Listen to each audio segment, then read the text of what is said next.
नमस्कार मित्रांनो, स्पर्धानिधी या ऑनलाईन एज्युकेशन प्लॅटफॉर्मवर मी वैभव गुंजाळ आपलं मनपूर्वक स्वागत करतो. मित्रांनो, आज आपण खूप महत्त्वाच्या टॉपिकबद्दल चर्चा करणार आहे. ते म्हणजे असं की केंद्र सरकारच्या अलीकडील काही महत्त्वाच्या योजना. आता बघा मित्रांनो, कोणतीही एक्झामची प्रश्नपत्रिका काढा तुम्ही, त्यामध्ये योजनांवर हमखास प्रश्न असतात. मग त्या केंद्र सरकारच्या असो, राज्य सरकारच्या असो, महाराष्ट्र शासनाच्या असो किंवा इतर राज्य सरकारच्या असो, अशा कोणत्याही योजनांवर हमखास कधी ना कधी प्रश्न असतो. तो प्रिलिमला असतो, मेन्सला असतो, कुठे असतो. त्यामुळे आपल्याला योजना हा टॉपिक खूप इम्पॉर्टंट आहे. मी याच्या अगोदरच्या लेक्चरमध्ये काही केंद्र सरकारच्या योजना असतील, राज्य सरकारच्या योजना असतील, अशा वेगवेगळ्या लेक्चरमध्ये काही योजना कव्हर केलेल्या आहेत. पण त्या व्यतिरिक्त काही योजना इथे आहेत ज्या साधारणतः 1 वर्षापूर्वी म्हणजे साधारणतः 1 वर्षाच्या काळामधल्या आहेत आणि त्या आपल्याला एक्झामला खूप इम्पॉर्टंट ठरतील. आता या लेक्चरमध्ये आपण केंद्र सरकारच्या काही योजना बघणार आहे. त्याच्यानंतर उद्या म्हणजे पुढचं जे लेक्चर असेल, लेक्चर क्रमांक 27, तर त्याच्यामध्ये आपण राज्य सरकारच्या योजना असेल म्हणजे महाराष्ट्र शासनाच्या योजना असतील किंवा महाराष्ट्र शासना सोडून इतर जे राज्य सरकार आहे तर यांच्या काही महत्त्वाच्या योजना आहे तर त्या आपण पुढच्या लेक्चरमध्ये बघणार आहे. ह्या लेक्चरमध्ये आपण काय बघणार आहे?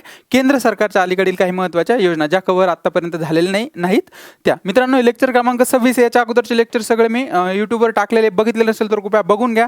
टेलिग्राम चॅनल जॉईन केलं नसेल तर कृपया जॉईन करून घ्या, कारण यामध्ये कव्हर न झालेले मुद्दे मी सगळे टेलिग्राम चॅनलवर त्याच्यावरचे प्रश्न टाकत असतो आणि ते प्रश्न खूप इम्पॉर्टंट आहे, हे तुम्हाला नंतर लक्षात येईल. आणि दुसरी एक गोष्ट, ज्यांना कोणाला नोट्स पाहिजे असेल तर या नंबरवर संपर्क साधा. एक नाममात्र शुल्कमध्ये तुम्हाला नोट्स दिल्या जातील. म्हणजे या सगळ्या लेक्चरच्या म्हणजे 50 लेक्चर आपले घेण्याचा प्रयत्न करू आपण एक्झामपर्यंत आणि पूर्ण 50 लेक्चरच्या PDF नोट्स तुम्हाला मिळून जातील. चला तर मित्रांनो, मग सुरुवात करूयात. बघा मित्रांनो, आता बघू केंद्र सरकारच्या अलीकडील काही महत्त्वाच्या योजना. कोणाच्या फक्त आता याच्यात बघणार आहे आपण ह्या लेक्चरमध्ये फक्त केंद्र सरकारच्या अलीकडील काही महत्त्वाच्या योजना बघणार आहे. त्यातली पहिली बघा मित्रांनो, निवृत्ती वेतन दान योजना. कोणती? निवृत्ती वेतन दान योजना. आता ही योजना समजून घेण्या अगोदर, कोणती योजना मला सांगा? निवृत्ती वेतन दान योजना. ही योजना समजून घेण्या अगोदर एकच वाक्य तुम्हाला इथं सांगतो. प्रधानमंत्री श्रमयोगी मानधन योजनेअंतर्गत सुरू. काय? मी सगळं समजून सांगतो, लक्ष द्या फक्त. ओके. निवृत्ती वेतन दान योजना ही कशा अंतर्गत सुरू झालेली आहे? प्रधानमंत्री श्रमयोगी मानधन योजना. प्रधानमंत्री श्रमयोगी मानधन योजना आहे, त्याच्या अंतर्गत निवृत्ती वेतन दान योजना सुरू झालेली आहे. आलं लक्षात? मग आपल्याला आता इथे एक गरजेचं आहे की प्रधानमंत्री श्रमयोगी मानधन योजना काय आहे ही जर आपल्याला व्यवस्थित कळाली तर ही याच्या अंतर्गत सुरू झालेली निवृत्ती वेतन दान योजना अगदी व्यवस्थित कळेल. आलं लक्षात? म्हणजे आपल्याला अगोदर काय समजून घ्यावं लागेल? प्रधानमंत्री श्रमयोगी मानधन योजना, ती अगोदर समजून घेऊ आणि मग हिच्याकडे येऊ. आलं लक्षात? ओके. बघा मित्रांनो, प्रधानमंत्री श्रमयोगी मानधन योजना हिची सुरुवात झालेली 10 जुलै 2019. कधी? 10 जुलै 2019. तारीख पण लक्षात ठेवा, 10 जुलै 2019ला सुरुवात झालेली. कशाची? प्रधानमंत्री श्रमयोगी मानधन योजना. हिचे लाभार्थी बघा मित्रांनो कोण कोण आहे? 10 जुलै 2019 ही तारीख व्यवस्थित लक्षात ठेवा. हिचे लाभार्थी बघा कोण आहे? 18 ते 40 वर्ष वयोगटातील असंघटित कामगार. लक्षात. कशासाठी? आता इथंच दिलेलं ते श्रम, जे श्रम किंवा कामगार आहे, काम करणारे लोक आहेत, यांच्यासाठी ही योजना आहे, बरोबर. आणि असंघटित कामगारासाठी, बरोबर. आणि कोणत्या वयाच्या? 18 ते 40 वर्ष वयोगटातील असंघटित कामगारांसाठी. आलं लक्षात? आता असंघटित कामगार म्हणजे काय बघा मित्रांनो, ज्यांच्या म्हणजे हातावर पोट असतं, म्हणजे आज जर काम केलं तर आज पूर्ण हे भेटणार, त्यांची कोणत्याही प्रकारची आज पगार भेटणार, कोणत्याही प्रकारची त्यांची संघटना नसते, कोणतीही युनियन नसते किंवा त्यांच्या पेन्शनची कुठेही तरतूद नसते. म्हणजे त्यांना असं असतं की जर काम नाही केलं तर आपण काहीच करू शकत नाही. एक शॉर्टमध्ये सांगतो तुम्हाला, आपल्या भाषेत समजण्यासाठी, फक्त काम नाही केलं तर त्यांचं काहीच हे होणार नाही. अशा लोकांसाठी तरतूद काहीतरी करावी लागेल, कारण अशा लोकांना वाऱ्यावर सोडून चालणार नाही असं सरकारचं म्हणणं आहे. आणि त्याच्यासाठी त्यांनी प्रधानमंत्री श्रमयोगी मानधन योजना सुरू केली. आलं लक्षात? आणि या असंघटित कामगाराच्या पेन्शनची तरतूद आहे. म्हणजे तुम्हाला सांगून देतो ही योजना कशाची आहे. हे असंघटित कामगार आहे, त्यांच्या पेन्शनची तरतूद या योजनेअंतर्गत केलेली. ती कशा प्रकारची ते आपल्याला बघायचे. आणि मित्रांनो, कोणते लाभार्थी? असंघटित कामगार कोणते? ज्यांचे 18 ते 40 वर्ष वयोगटात जे येतात तेच. आलं लक्षात? ओके. अजून एक दुसरे याचा अट काय आहे की ज्यांचे उत्पन्न दरमहा 15,000 इथं 1500 झाले मित्रांनो, 1 2 3 15,000 व्यवस्थित लक्षात घ्या. 1500 नाही, मी वाटलंच नंतर करेक्शन करून देईल तुम्हाला, पण सध्या एवढं लक्षात घ्या. 15,000 रुपये जी आहे तर ती एवढी त्याची पेक्षा कमी उत्पन्न त्यांचं दरमहा असलं पाहिजे. त्यांचा वयोगट 18 ते 40 असला पाहिजे आणि त्या असंघटित कामगार असले पाहिजे. या 3 गोष्टी जर त्यांनी असल्या व्यवस्थित तर त्यांना या योजनेचा लाभ मिळू शकतो. दुसरं बघा मित्रांनो, या योजनेअंतर्गत सामील होणाऱ्या व्यक्तीला, म्हणजे जो 18 ते 40 वर्ष वयोगटातला आहे, असंघटित कामगार आहे आणि ज्याचं उत्पन्न महिन्याला 15,000पेक्षा कमी आहे, त्या व्यक्तीला त्याच्या वयानुरूप 55 ते 200 रुपये इतका प्रीमियम भरावे लागते. किती? मी सांगतो तुम्हाला, 55 ते 200 रुपयाचं प्रीमियम भरावे लागते. आणि या योजनेअंतर्गत लाभार्थ्याला वयाच्या 60 वर्षानंतर 3,000 रुपये मासिक निवृत्ती वेतन मिळेल. म्हणजे कसं बघा मित्रांनो, ज्याचं वय 18 ते 40 वर्ष आहे, या वयोगटातील आहे, ते असंघटित कामगार आहे आणि त्याचं महिन्याला उत्पन्न हे 15,000 रुपयापेक्षा कमी, ह्या 3 गोष्टी आल्या लक्षात, त्याला या योजनेचा लाभ घेता येईल. त्याला काय करावं लागेल की त्याच्या वयानुरूप, म्हणजे 18 ते 40 जे वय आहे, तर या वयानुरूप 55 ते 200 रुपयापर्यंत इतका प्रीमियम महिन्याला त्याला भरावे लागेल सरकारकडे, बरोबर. आणि त्याच्यानंतर 40 वर्षापर्यंत त्याने तो भरायचा आणि त्याच्यानंतर त्याचं वय जेव्हा 60 वर्ष होईल, आलं लक्षात, किती होईल, 60 वर्ष, तर तेव्हा त्याला मासिक किंवा मंथली 3,000 रुपये इतकं पेन्शन मिळेल. आलं लक्षात. आता 55 ते 200 कसे भरायचे बघा मित्रांनो. आता सपोज एखाद्याचं वय असू शकतं 18, एखाद्याचं 19, 20, 21, 22 असं 40 पर्यंत. कितीपर्यंत, 40 पर्यंत. कारण 18 ते 40 वर्ष वयोगटातील असला पाहिजे, म्हणजे 18 ते 40 पर्यंत कोणताही तो असंघटित कामगार असू शकतो याच्यातला कोणताही. तो जर 18 वर्षाचा असेल तर त्याला 55 रुपये पर मंथला एवढे भरावे लागतील. ओके, 55 रुपये पर मंथ एवढे भरावे लागतील. मग त्यांनी 55 रुपये पर मंथ एवढा प्रीमियम भरला तर सरकार काय करेल, त्याला परत तेवढेच पैसे त्यामध्ये ऍड करेल, म्हणजे 55 रुपये त्याच्यात परत ऍड करेल आणि त्याच्या खात्यावर किती रुपये जमा होतील महिन्याला, 110 रुपये जमा होतील, बरोबर. मग त्याने 18 वर्षापासून 40 वर्षापर्यंत जर ते इतके 55 रुपये भरत गेला महिन्याला, तर त्याला त्याचं वय 60 झाल्यानंतर त्याला 3,000 रुपये इतकं पेन्शन मिळेल.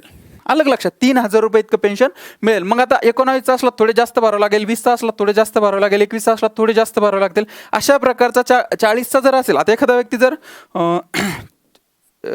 40 वर्षाचा असेल तर तोपर्यंत त्याला अशा प्रकारच्या कॅटेगरीमध्ये पैसे भरावे लागतील आणि ते भरलेले पैसे, म्हणजे ते भरलेले पैसे त्याला वयाचं 60 वर्ष झाल्यानंतर त्याला 3,000 रुपये इतकं मासिक पेन्शन मिळेल. हे कशा अंतर्गत आहे, प्रधानमंत्री श्रमयोगी मानधन योजने अंतर्गत. आलं लक्षात. आता बघा मित्रांनो, हिच्या अंतर्गत एक योजना सुरू करण्यात आली, जी मी पहिल्यांदा सांगितलं तुम्हाला, निवृत्ती वेतन दान योजना. आलं लक्षात.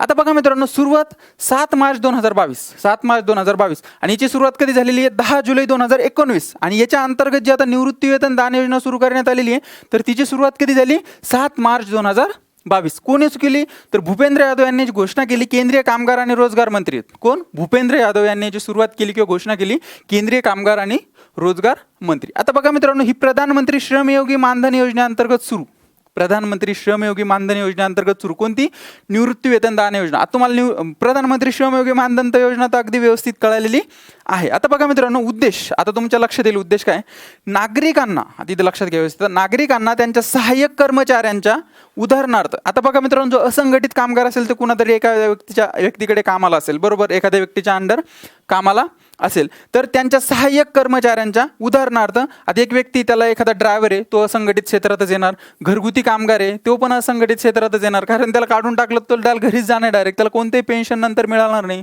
त्याची कोणत्याही प्रकारची युनियन नाही. अशा लोकांचं काहीच नसतं जे असंघटित क्षेत्रामध्ये काम करत असतात. आणि हे कुणाच्या अंडर आहेत, एखाद्या नागरिकाच्या अंडर आहेत. ड्रायव्हर असेल, घरगुती कामगार असेल किंवा त्याचा एखादा मदतनीस असेल, बरोबर, हेल्पर, तर यांच्या पेन्शन फंडात योगदान देण्यास प्रोत्साहित करणे. आता बघा मित्रांनो, व्यवस्थित लक्षात घ्या, मला सांगा, ड्रायव्हर, घरगुती कामगार आणि मदतनीस हे काय झाले, असंघटित कामगार. आलं लक्षात. आणि असंघटित कामगारासाठी आपण काय सुरू केलेली आहे, प्रधानमंत्री श्रमयोगी मानधन योजना. आता याच्यामध्ये असंघटित कामगाराला लाभ मिळवायचा असेल तर त्यांना काय करावं लागेल, त्यांच्या वयानुसार इकडे प्रीमियम भरावं लागेल पर मंथला, बरोबर. आणि हा प्रीमियम भरल्यानंतर त्यांना 60 वर्षानंतर 3,000 रुपये मासिक इतकं पेन्शन मिळेल, मासिक 3,000 रुपये पेन्शन मिळेल. पण हा प्रीमियम जो होतो, तो हा जो प्रीमियम आहे, तर हा प्रीमियम भरण्यासाठी काय करायचं की ते असंघटित कामगार ज्याच्याकडे काम करतात त्या नागरिकांना त्यांचा प्रीमियम भरण्यासाठी प्रोत्साहित करणे. आणि हे कशा अंतर्गत करणे, निवृत्ती वेतन दान योजना.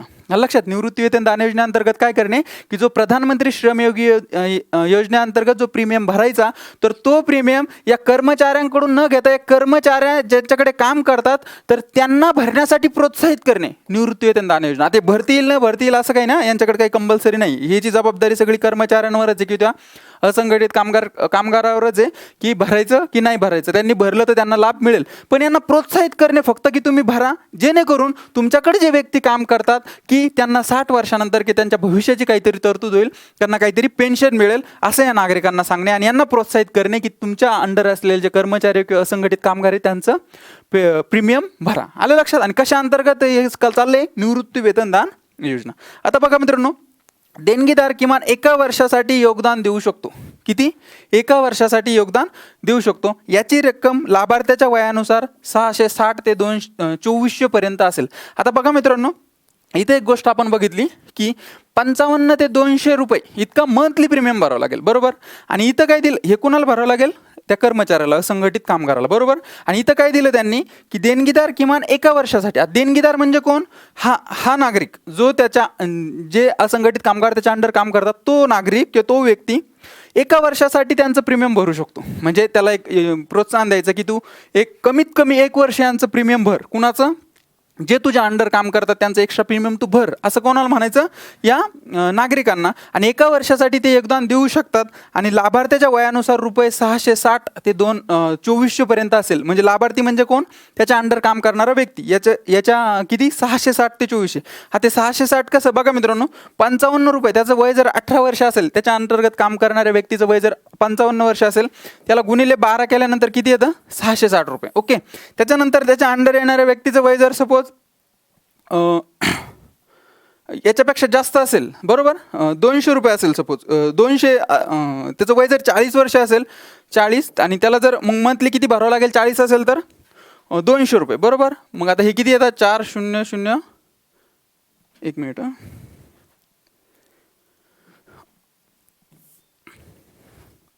याचं 55 ते 200 रुपयापर्यंत प्रीमियम भरावं लागेल. मासिक 3000 रुपये त्याला नंतर मिळतील. आणि आता जर त्याने 55 रुपये पर मंथ भरले, बरोबर, तर 12 महिन्यानंतर त्याला किती, 660 रुपये 12 महिन्यानंतर भरावे लागतील, 12 महिने, बरोबर. आणि इकडे किती आहे, 200 रुपये. आता 200 रुपये जर त्याने पर मंथ भरले तर त्याला कितीपर्यंत भरावं लागतील, ते 12 पर्यंत. 12,000 आणि 12 24, असे 2400 रुपये त्याला भरावे लागतील. म्हणजे एका वर्षासाठी तो एवढे भरू शकतो. आलं लक्षात, चालायचं पुढं. आता बघा मित्रांनो, तुम्हाला प्रधानमंत्री श्रमयोगी मानधन योजना, निवृत्ती वेतन दान योजना त्याच्या अंतर्गत सुरू झाल्या, त्या दोन्ही योजना अगदी व्यवस्थित लक्षात आल्या असतील. आपण आता पुढच्या योजनेकडे वळू. नवभारत साक्षरता कार्यक्रम. कोणता, नवभारत साक्षरता कार्यक्रम. व्यवस्थित लक्षात घ्या, केंद्र सरकारच्या अलीकडल्या योजना, सरळ कशावर पण प्रश्न असतो योजनांवर. आलं लक्षात. याला मंजुरी भेटलेली 16 फेब्रुवारी 2022. कधी, केंद्र सरकारची योजना, साहजिकच केंद्र सरकारकडूनच मंजुरी भेटली असेल. कधी, 16 फेब्रुवारी 2022 ही तारीख पण व्यवस्थित लक्षात ठेवा. कशाला, नवभारत साक्षरता कार्यक्रम. ते सगळं समजत जाईल तुम्हाला, व्यवस्थित लक्षात घ्या फक्त. याचा उद्देश काय बघा मित्रांनो, मूलभूत साक्षरता आणि संख्याशास्त्र ज्ञान प्रदान करणे. आता बघा मित्रांनो, ही जी योजना आहे नवभारत साक्षरता कार्यक्रम, तर जे 15 वर्षापेक्षा जास्त वयाचे लोक आहे आणि ते निरक्षर आहे किंवा त्यांनी अजून साक्षरता मिळवलेली नाही किंवा ते निरक्षर आहे, अशा लोकांसाठी ही योजना आहे, बरोबर. तर त्या लोकांमध्ये जे 15 वर्षापेक्षा जास्त वय ज्यांचं आहे, तर त्या लोकांमध्ये मूलभूत साक्षरता म्हणजे एक प्रायमरी लिटरसी किंवा एक त्यांना एक बेसिक जे आहे तर ती साक्षरता आली पाहिजे. आणि संख्याशास्त्राचं ज्ञान, छोटे मोठे हिशोब त्यांना आले पाहिजे. तर याच्यासाठी हे प्रदान करणे, प्लस हे तर प्रदान करायचंच या नवभारत योजना अंतर्गत, प्लस त्याच्यानंतर त्यांची वित्तीय साक्षरता असेल, म्हणजे त्यांना पैशांचे हिशोब असतील ते कळाले पाहिजे. त्याच्यानंतर त्यांची डिजिटल साक्षरता असेल, त्यांना डिजिटली बऱ्याच गोष्टी करता आल्या पाहिजे. त्याच्यानंतर त्यांचं व्यावसायिक कौशल्य किंवा व्यावसायिक साक्षरता असेल तर ती त्यांना जमली पाहिजे. तर हे कशा अंतर्गत, नवभारत साक्षरता कार्यक्रमाअंतर्गत. आलं लक्षात, नवभारत साक्षरता कार्यक्रमाअंतर्गत एक मूलभूत साक्षरता आणि संख्याशास्त्र ज्ञान प्रदान तर करणेच. कुणाला, जे 15 वर्षापेक्षा ज्यांचं वय जास्त आहे त्यांना, बरोबर. पण या ज्ञानाबरोबर त्यांना वित्तीय साक्षरता पण देणे, त्यांना डिजिटल साक्षरता पण देणे, त्यांना व्यावसायिक साक्षरता पण देणे. आलं लक्षात, हा नवभारत साक्षरता कार्यक्रमाचा उद्देश आहे. आता बघा मित्रांनो, आत्ताच आपण आपलं नवीन शैक्षणिक धोरण 2020 जे जाहीर केलं आणि त्या शैक्षणिक धोरणाअंतर्गत जे आहे तर याची तरतूद करण्यात आली होती की लोकांना फक्त तुम्ही जे निरक्षर लोक आहे किंवा ज्यांनी आतापर्यंत शिक्षण घेतलं नाही, अशांना फक्त तुम्ही, आतापर्यंत आपण काय राबवत होतो, फक्त त्यांना लिटरसी, प्रायमरी साक्षरता किंवा मूलभूत साक्षरता आणि संख्या ज्ञान देणं एवढंच आपण राबवत होतो याच्या अगोदर. पण आपल्या 2020ची जी नवीन शैक्षणिक धोरण आहे, तर याच्यामध्ये आपण ह्या गोष्टींचा समावेश केला की त्यांना फक्त तुम्ही तेवढंच ज्ञान देऊ नका, तर याच्या व्यतिरिक्त द्या. आणि त्याच्यासाठी आपण नवभारत साक्षरता कार्यक्रम हा जो आहे तो राबवत आहोत. आलं लक्षात. कधी सुरुवात झाली याची मंजुरी, 16 फेब्रुवारी 2022, केंद्र सरकार.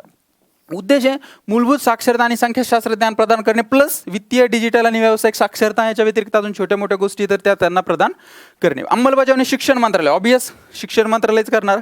आता बघा मित्रांनो, हा मुद्दा व्यवस्थित लक्षात घ्या.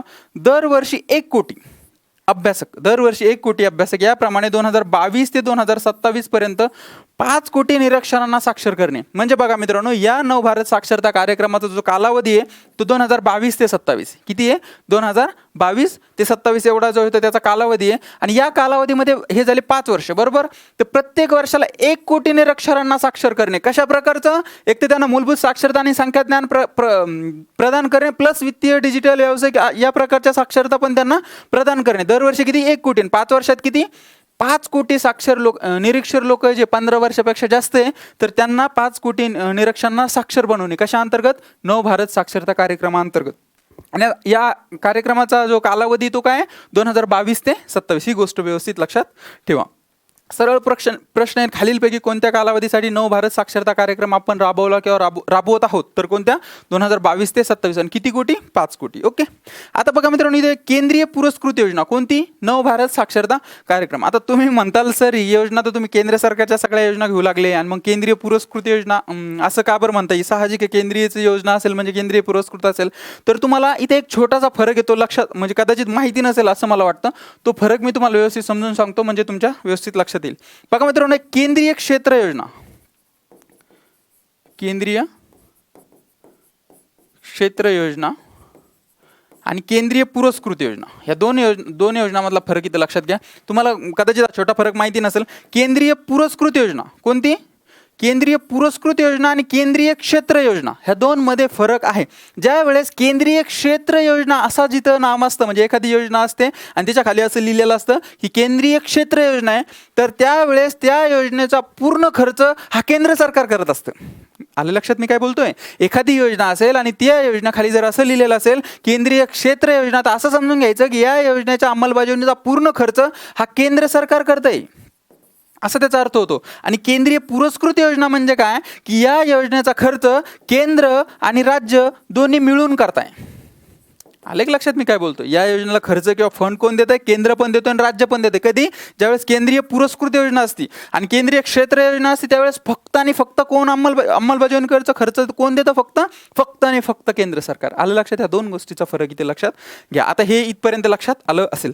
आता त्याचे लाभार्थी कोण आहे बघा? कशाचे? नवभारत साक्षरता कार्यक्रम. 15 वर्ष व त्याहून अधिक वयाचे निरीक्षर. 15 वर्ष व त्याहून अधिक वयाचे निरीक्षक. मी तुम्हाला आत्ताच सांगितलं, योजना सुरू होताना सांगितलं की या योजनेचा लाभ कोणाला मिळणार? ज्याचं वय 15 वर्ष किंवा त्यापेक्षा जास्त आहे, असे निरीक्षर जे लोक आहे तर त्यांना जे येतं त्याचा याचा लाभ मिळणार आहे. इथपर्यंत आलं लक्षात? ओके. त्यानंतर बघा मित्रांनो, एक्स्ट्रा एक पॉईंट लक्षात घ्या. मुली असतील, स्त्रिया असतील, SC ST OBC किंवा अल्पसंख्याक इत्यादींना प्रवर्गानुसार प्राधान्य दिलं जाईल. हे तुम्हाला काही विचारणार नाही, पण एवढं लक्षात घ्या की महिला असतील, मुली असतील, ST SC OBC किंवा अल्पसंख्याक असतील तर यांना त्यांच्या प्रवर्गानुसार प्राधान्य दिलं जाईल. कशाला?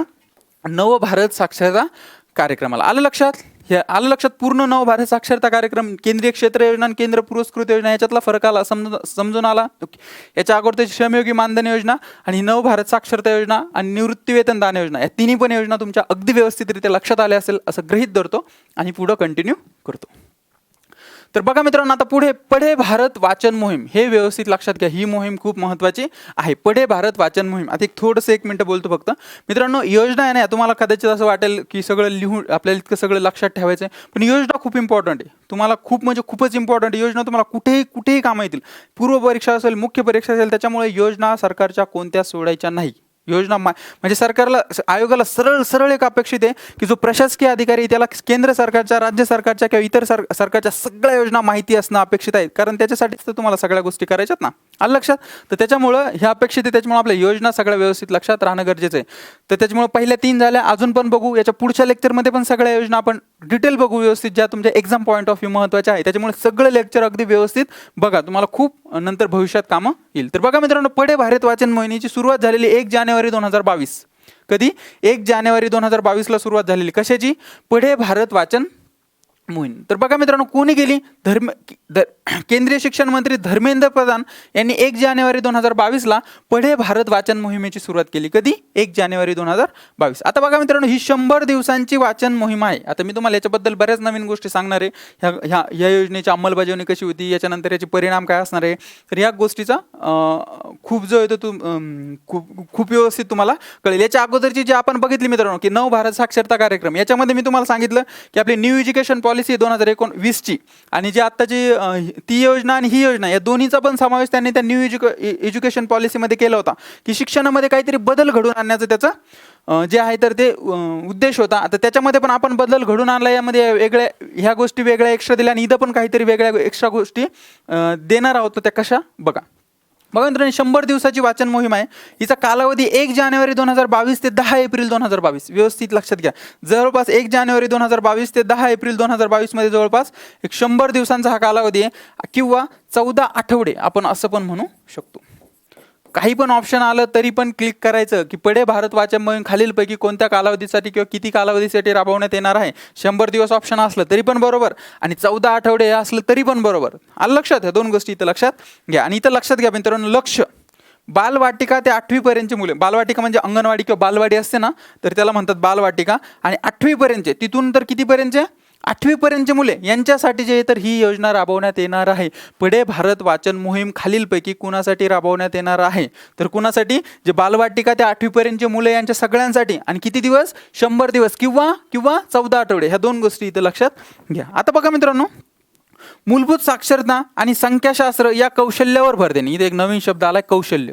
आलं लक्षात? कौशल्यावर भर देणे. मी तुम्हाला हे सांगतो, अगोदर काही खालच्या गोष्टी लक्षात घ्या. 100 दिवसांच्या वाचन मोहिमेमध्ये, आता ही किती मोहीम आहे, 100 दिवसाची वाचन मोहीम ही इथं लक्षात घ्या. किती, 100 दिवसांची वाचन मोहिमेमध्ये मातृभाषा, स्थानिक भाषा किंवा प्रादेशिक भाषांसह भारतीय भाषांवरही भर दिला जाणार. म्हणजे बऱ्यापैकी सगळ्या भाषा यामध्ये इन्क्लूड आहेत. ही गोष्ट इथं लक्षात घ्या. आता मी तुम्हाला सगळं सांगितलं, पण मला माहिती तुमच्या लक्षात आलं नसेल, कारण मी सरळ सांगितलं जे आहे ते. पण नेमकं ही वाचन मोहीम 100 दिवसासाठी राबवली कशी जाणार, त्याच्यातून नेमकं कौशल्य, ते कौशल्य नेमकं कसे बाहेर पडणार किंवा मुलांना याचा काय फायदा होणार, बालवाटीत का ते 8वी पर्यंतची मुलं यांना काय फायदा होणार, ह्या कोणत्याच गोष्टी तुमच्या लक्षात आल्या नाही हे मला माहिती, कारण मी सांगितलंच नाही. पण आता मी त्या व्यवस्थित सांगतो, ते लक्षात घ्या की पडे भारत वाचन मोहीम आहे तर ही कशा प्रकारची जी इथे राबवली जाणार आहे. तर बघा मित्रांनो, मुलांच्या कौशल्यावर भर देणे म्हणजे सरळ सांगू काहीचा उद्देश काय की हसत खेळत शिक्षणाला कसं प्रोत्साहन देता येईल, आनंदाने मुलं कसे शिकतील आणि मुलांच्या शिक्षणामध्ये, मुलांच्या शिकण्यामध्ये बदल कसा निर्माण होईल आणि मुलं प्रॅक्टिकल कसे होतील,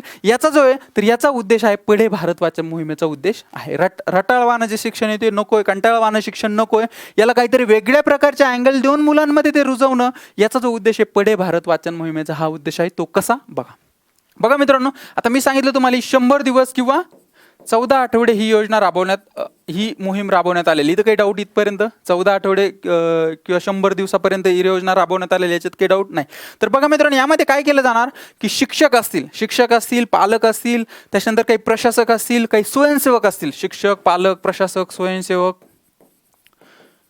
शिक्षक, पालक, प्रशासक आणि काही स्वयंसेवक असतील, बरोबर. तर या लोकांना एकत्रित केलं जाणार. लक्षात घ्या व्यवस्थित, शिक्षक, पालक, प्रशासक, स्वयंसेवक, तर या लोकांना एकत्रित केलं जाणार आणि यांचे विशिष्ट प्रकारचे असे गट पाडून दिले जाणार. विशिष्ट प्रकारचे गट पाडून दिले जाणार, विभागानुसार असेल किंवा शाळेनुसार असेल, तर विशिष्ट प्रकारचे गट पाडून दिले जाणार. आणि या गटाला प्रत्येक आठवड्याला एक, आता 14 आठवडे बरोबर, मी सांगितलं मला 14 आठवडे, तर या प्रत्येक आठवड्याला एका विशिष्ट प्रकारचं टार्गेट दिलं जाणार.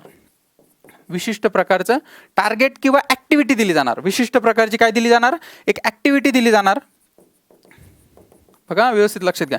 या 14 आठवड्यासाठी प्रत्येक आठवड्याला यांचे गट पाडले जाणार आणि या गटाला विशिष्ट प्रकारची जी तर ती ऍक्टिव्हिटी दिली जाणार आणि या ऍक्टिव्हिटी त्यांच्याकडून राबवून घेतल्या जाणार प्रत्येक आठवड्याला. आणि त्या ऍक्टिव्हिटी काय असणार, तर मुलांना अभ्यासानं सरळ वाचन फक्त वाचून दाखवण्याऐवजी काहीतरी वेगळ्या पद्धतीनं मुलांना ते लँड करणे, मुलांच्या सहभागातून, शिक्षकाच्या, पालकाच्या, प्रशिक्षकाच्या किंवा स्वयंसेवकाच्या सहभागातून ती योजना राबवणे, याचा उद्देश. आता ते कसं बघा मित्रांनो, आता एखाद्या यांनी ग्रुप पाडले, एका गटाला एक विशिष्ट प्रकारचं टार्गेट दिलं, त्यांच्याकडे वेगवेगळ्या ऍक्टिव्हिटी करून घ्यायच्या सांगितल्या. तर ऍक्टिव्हिटी कशा करून घ्यायच्या की सपोज त्यांच्याकडून मुलांकडून काहीतरी वेगवेगळ्या प्रकारचा अभिनय करून घ्यायचा आणि त्या अभिनयाच्या थ्रू एखादी गोष्ट त्यांना समजून सांगायची. त्याच्यानंतर काहीतरी इमेजेस असतील, काही चित्र असतील, तर त्या चित्राच्या माध्यमातून मुलांना त्या गोष्टी कशा रुजवणं ते सांगितल्या जातील. आणि मुलांच्या सहभागानुसार वेगवेगळ्या गोष्टी असतील, वेगवेगळ्या कविता असतील, तर याच्या माध्यमातून मुलांमध्ये त्या गोष्टी रुजवणे. लक्षात, म्हणजे सरळ पूर्ण वाचून घ्या आणि वाचून दाखवणे अशा प्रकारचं शिक्षण नाही, तर काहीतरी प्रॅक्टिकल करून दाखवणे, मुलांच्या सहभागातून तिथे काहीतरी करून दाखवणे आणि मग त्या सगळ्या गोष्टी मुलांमध्ये रुजवणे आणि ते रुजवायचं काम करेल हा गट. आलं लक्षात. आणि ह्या गटाला टार्गेट दिले जाईल, प्रत्येक आठवड्याला एक विशिष्ट प्रकारची ऍक्टिव्हिटी दिली जाईल आणि त्या ऍक्टिव्हिटी वेगवेगळ्या प्रकारच्या ऍक्टिव्हिटी मुलांकडून करून घ्यायच्या आणि मुलांचा शिक्षणामध्ये किंवा शिकण्यामध्ये आनंद निर्माण करायचा आणि हसत खळत शिकवण्यासाठी प्रोत्साहन द्यायचं. त्याच्यासाठी ही जी आहे पढे भारत वाचन मोहीम सुरू करण्यात आलेली आहे. आणि हिचं काय आहे, बालवाटिका ते 8वीपर्यंत व्यवस्थित लक्षात द्या. आणि अशा प्रकारमध्ये मुलांमध्ये कौशल्य निर्माण जे करायचे तर ते अशा प्रकारे करायचे. आलं लक्षात. एक शॉर्टमध्ये सांगितलं, मला असं वाटतं त्याची गरज नाही पण तुम्हाला एक लक्षात यावं नेमकं आहे तरी काय, म्हणून ह्या गोष्टी मी इथं व्यवस्थित सांगितल्या आहे. चालायचं पुढं. त्यानंतर बघा मित्रांनो, स्माईल योजना ही पण व्यवस्थित लक्षात घ्या. ही योजना थोड्या आहेत, थोडं लेक्चर थोडं जास्त कमी होईल पण ही योजना खूप इम्पॉर्टंट आहे, खूप इम्पॉर्टंट आहे. आलं लक्षात. तर बघा मित्रांनो, स्माईल योजना सुरुवात 14 फेब्रुवारी 2022. कधी सुरुवात झालीची? 14 फेब्रुवारी 2022. व्यवस्थित लक्षात घ्या. स्माईल योजनेवर मागे पण प्रश्न आले, कधी पण येऊ शकतो स्माईल योजनेवर प्रश्न. ओके. कोणी? तर डॉक्टर वीरेंद्र कुमार, जे केंद्रीय सामाजिक आणि न्याय सक्षमीकरण जे मंत्री आहे, तर त्यांनी या योजनेची घोषणा केलेली कधी किंवा सुरुवात केलेली कधी? 14 फेब्रुवारी 2022. आलं लक्षात. 14 फेब्रुवारी 2022ला डॉक्टर वीरेंद्र कुमार, केंद्रीय सामाजिक आणि न्याय सक्षमीकरण मंत्री. बघा मित्रांनो, स्माईलचा लॉंग फॉर्म काय होतो? आता ही जी योजना आहे मी सांगतो तुम्हाला कुणासाठी, म्हणजे तुम्हाला पुढे आयडिया येत चलेल. एक तर पहिले जो भिकारी वर्ग आहे तर या भिकारी वर्गासाठी आणि जे ट्रान्सजेंडर आहे म्हणजे तृतीयपंथी लोक आहे तर या दोन घटकांसाठी ही योजना राबवली जाते. सरळ सरळ लक्षात आलं तुमच्या? तृतीयपंथी आणि भिकारी या दोन घटकांसाठी ही योजना राबवली जाते. आता तुम्हाला पुढच्या गोष्टी व्यवस्थित लक्षात येतील. तर बघा मित्रांनो, smile support for marginalised individuals and for livelihood and enterprises. आलं लक्षात. तर हे लक्षात घ्या, लॉंग फॉर्म व्यवस्थित लक्षात घ्या. Support for marginalised individuals for livelihood and enterprises किंवा एंटरप्राइज. तर हा हिचा एक लॉंग फॉर्म व्यवस्थित लक्षात ठेवा. आपल्या नोट्सच्या माध्यमातून हे रिवाइज करत चला, आता तुमच्या कदाचित लक्षात राहणार नाही. तर बघा मित्रांनो, दुर्लक्षित व्यक्तींना उपजीविका आणि उद्योगासाठी सहाय्य करणे. याचा अर्थ काय होतो? दुर्लक्षित व्यक्तींना उपजीविका, त्यांच्या उपजीविका उदरनिर्वाहासाठी किंवा उपजीविकेसाठी आणि थोड्याशा उद्योगासाठी, त्यांना काहीतरी उद्योगासाठी सहाय्य करण्यासाठी जी इथे स्माईल योजना जी आहे ती राबवण्यात येत आहे. आणि दुर्लक्षित व्यक्ती कोण? तर दुर्लक्षित व्यक्ती म्हणजे तृतीयपंथी किंवा ट्रान्सजेंडर किंवा भिक्षा मागणारे व्यक्ती. या स्माईल योजनेअंतर्गत दुर्लक्षित व्यक्ती कोण आहे? की ज्या दुर्लक्षित व्यक्तीला उपजीविका आणि उद्योगासाठी सहाय्य करायचंय, पण दुर्लक्षित व्यक्ती कोण आहे? एक तर तृतीयपंथी आणि भिक्षा मागणारी किंवा भिकारी. तर या दोन जे व्यक्ती आहेत त्यांना दुर्लक्षित व्यक्ती असं समजलं आणि त्यांना सहाय्य करण्यासाठी स्माईल योजना सुरू करण्यात आली. कधी? 14 फेब्रुवारी 2022. आलं लक्षात. ओके. तर बघा मित्रांनो, याची अंमलबजावणी कालावधी कधी जायचा? 2021, 22 ते 25, 26 असे 5 वर्ष जे आहेत आपण याला राबवणार आहोत. व्यवस्थित लक्षात घ्या. किती? 2021, 22 ते 25, 26. स्माईल योजनेबद्दल खालील विधाने लक्षात घ्या. स्माईल योजना ही भिकारी किंवा भिक्षा मागणारे व्यक्ती किंवा ट्रान्सजेंडर किंवा तृतीयपंथी यांच्यासाठी राबवली जाते. दुसरं, तिचा कालावधी 2021, 22 ते 25, 26 असा आहे. तर दोन्ही पण विधान बरोबर आहेत. आलं लक्षात. आता बघा मित्रांनो, यांची उपजीविका म्हणजे काय? की जे भिकारी असतील किंवा ट्रान्सजेंडर असतील तर यांना वेगवेगळ्या सुविधा उपलब्ध करून देणे. जसं की असेल त्यांना कोणाला राहण्यासाठी घर नसेल तर ते घरांची व्यवस्था त्यांना तिथे करणे, म्हणजे घर देणे नाही, वेगवेगळ्या प्रकारच्या निवासाची व्यवस्था त्यांना करणे. त्याच्यानंतर त्यांच्या आरोग्याची जी आहे तर ती व्यवस्था करणे. तर अशा वेगवेगळ्या प्रकारच्या ज्या सुविधा आहे तर ते त्यांना देणे, म्हणजे जेणेकरून त्यांना भीक मागण्यासाठी जे आहे तर त्यांना गरज पडणार नाही. त्याच्यासाठी जे आहे तर त्यांच्यासाठी त्यांना प्रोत्साहन देणे किंवा त्यांना त्या सुविधा उपलब्ध करून देणे. आणि उद्योगासाठी थोडंफार सहाय्य करणे, की छोटा मोठा उद्योग जरी त्यांनी सुरू केला, काहीतरी काम जरी केलं तर त्यांच्यातून त्यांच्या भीक मागण्याची प्रवृत्ती कमी होईल आणि ते स्वतःच्या याच्यावर जगतील. असा या योजनेचा उद्देश. कोणत्या? स्माईल योजनेचा. आलं लक्षात. शॉर्टमध्ये लक्षात आलं एक. चालायचं पुढं. ओके. त्याच्यानंतर बघा मित्रांनो, तीव्रीकृत इंद्रधनुष्य अभियान. तीव्रकृत किंवा तीव्रीकृत काही पण लक्षात घ्या. तीव्रीकृत इंद्रधनुष्य अभियान. बघा मित्रांनो, सुरुवात झालेली 7 फेब्रुवारी 2022. आता ह्या योजना आहे मी एका एक सांगतोय, कदाचित तुमच्या किती लक्षात राहील ते मला माहिती नाही. तुम्ही जर व्यवस्थित लक्ष देऊन बघितलं असेल तर व्यवस्थित लक्षात राहील, पण रिव्हिजन खूप गरजेचं आहे. तर ते रिव्हिजन करत चला यायचं, कारण हे तुमच्या एकदा कानावर पडलेलं राहील. नंतर तुम्ही कधी एकदा सहज जरी वाचलं ना तर तुम्हाला सरळ सगळं पटपट आठवलं चालेल किंवा आठवणीत येईल. तर बघा मित्रांनो, याची सुरुवात झालेली आहे 7 फेब्रुवारी 2022. कधी? 7 फेब्रुवारी 2022. कोणी केली? तर मनसुख मांडवीय, केंद्रीय आरोग्यमंत्री मनसुख मांडवीय यांनी 7 फेब्रुवारी 2022ला तीव्रीकृत इंद्रधनुष्य अभियान या अभियानाची किंवा कॅम्पेनची किंवा या योजनेची घोषणा केलेली आहे. याचा उद्देश काय बघा मित्र? याचा उद्देश आहे लहान मुले, गरोदर महिलांना गंभीर आजारापासून वाचवणे. आलं लक्षात. लहान मुलं असते म्हणजे लहान मुलं म्हणजे इथं काय माहिती आहे का? लहान मुलं म्हणजे 2 वर्षापर्यंतची मुलं. ओके, या योजनेअंतर्गत लहान मुलं म्हणजे काय दिलेलं आहे, 2 वर्षापर्यंतची मुले आणि ज्या गरोदर किंवा प्रेग्नेंट वुमन्स आहे किंवा गरोदर महिला आहे, तर यांना विशिष्ट प्रकारच्या किंवा वेगवेगळ्या प्रकारच्या आजारांपासून वाचवणे. जे आजार तिथं म्हणजे पॉसिबिलिटी असते त्या वयात किंवा त्या त्या स्थितीमध्ये आजार होण्याची, तर त्याच्यापासून वाचवणे. आणि सरळ सरळ काय करणे मित्रांनो, एक लसीकरण मोहीम आहे. म्हणजे जे 2 वर्षाच्या अंतर्गत जे मुलं आहे आणि ज्या गरोदर महिला आहे, तर यांना विशिष्ट प्रकारच्या आजारापासून वाचवण्यासाठी लसीकरण राबवणे, हे जे आहे तर तीव्रीकृत इंद्रधनुष्य अभियानाचं उद्दिष्ट आहे. तर बघा मित्रांनो, हे सरकारचे लसीकरणासाठीचे प्रमुख अभियान आहे. मी तुम्हाला आत्ता सांगितलं, त्याच्यामुळे हे वाक्य तुमच्या सहज लक्षात आलं असेल. तर बघा मित्रांनो, ह्या तिन्ही पण गोष्टी व्यवस्थित कळाल्या. 7 फेब्रुवारी 2022ला सुरू, केंद्रीय मंत्री मनसुख मांडविया यांनी त्याची घोषणा केली. आणि कुणासाठी आहे, लहान मुले आणि गरोदर महिला. तीव्रीकृत इंद्रधनुष्य अभियानामध्ये खालीलपैकी कोणते घटक समाविष्ट होतात? लहान मुले, मोठी मुले, वेगवेगळे प्रकारचे ऑप्शन देतील, गरोदर महिला, अपंग, असे काही पण ऑप्शन देतील. तर लहान मुले आणि गरोदर महिला 2 घटक व्यवस्थित लक्षात ठेवा. 33 राज्य, आता बघा मित्रांनो, 33 राज्य आणि युटी म्हणजे सगळ्या प्रकारचे. युटी म्हणजे काय, सॉरी एक मिनिट, हां, 33 राज्य आणि युटी. युटी म्हणजे काय, युनियन टेरिटरीज म्हणजे केंद्रशासित प्रदेश. म्हणजे तुम्ही म्हणताला सर राज्य तर इतके नाही आपले 33, तर राज्य आणि केंद्रशासित प्रदेश मिळून जे आहे तर ते 33, बरोबर. तर या सगळ्यापैकी 33 राज्य आणि केंद्रशासित प्रदेशातील 416 जिल्हे यामध्ये समाविष्ट आहेत. कशामध्ये, तीव्रीकृत इंद्रधनुष्य अभियानामध्ये. आलं लक्षात, ओके. आणि 3 फेऱ्यांमध्ये राबवलं जाणार. म्हणजे जे 33 राज्य आणि युटी आहे, म्हणजे युटी आणि राज्य मिळून जे 33 आहे, म्हणजे जास्त आहे पण इथं ज्यांचा समावेश आहे ते 33च आहे. तर या 33 राज्यातील किंवा युटीतील म्हणजे युनियन टेरिटरीज किंवा केंद्रशासित प्रदेशातील जे 416 जिल्हे, तर या 416 जिल्ह्यामध्ये 3 फेऱ्यामध्ये जे तीव्रीकृत इंद्रधनुष्य अभियान राबवायचं. अभियान राबवायचं म्हणजे काय, की जे लहान मुले आणि गरोदर महिला यांना विशिष्ट प्रकारच्या आजारापासून वाचवण्यासाठी यांचं लसीकरण करायचं. आलं लक्षात. 3 फेऱ्या कधी कधी, पहिली 7 फेब्रुवारी 2022, दुसरी 7 मार्च 2022 आणि तिसरी 14 एप्रिल 2022. या 3 फेऱ्या व्यवस्थित लक्षात घ्या. खालीलपैकी तीव्रीकृत इंद्रधनुष्य अभियान किती फेऱ्यामध्ये राबवण्यात येणार? किती? 3 फेऱ्यामध्ये, 7 फेब्रुवारी 2022, 7 मार्च 2022 आणि 14 एप्रिल 2022. आलं लक्षात, तीव्रीकृत इंद्रधनुष्य अभियान. बघा मित्रांनो, मला असं वाटतं तुम्हाला मी ज्या 5-6 आज ज्या योजना सांगितल्या त्या सगळ्या तुमच्या अगदी व्यवस्थित लक्षात आल्या असतील. योजना खूप महत्त्वाच्या आहे. याच्या पुढचं जे लेक्चर असणार आहे ते पण कशावर असणार? योजनांवरच असणार. म्हणजे कोणत्या योजना? राज्यांच्या योजना आणि इतर राज्यांच्या, महाराष्ट्र शासनाच्या योजना आणि महाराष्ट्र शासन सोडून इतर जे राज्य आहेत तर त्यांच्या योजना याच्यावर असणार आहे. तर बघा मित्रांनो, आजच्या याच्यावर 2 प्रश्न आहेत, तर ते बघू. संभाव्य प्रश्न, स्माईल योजना खालीलपैकी कोणासाठी राबवण्यात येते? सांगा आता, कुणासाठी? कुणाच्या चेहऱ्यावर स्माईल आणायची आपल्याला? एकतर भिकारी, दुसरे कोण? तृतीयपंथी. या दोघांसाठी ही राबवण्यात येते. आलं लक्षात. मग ब आणि क ऑप्शन कुठे?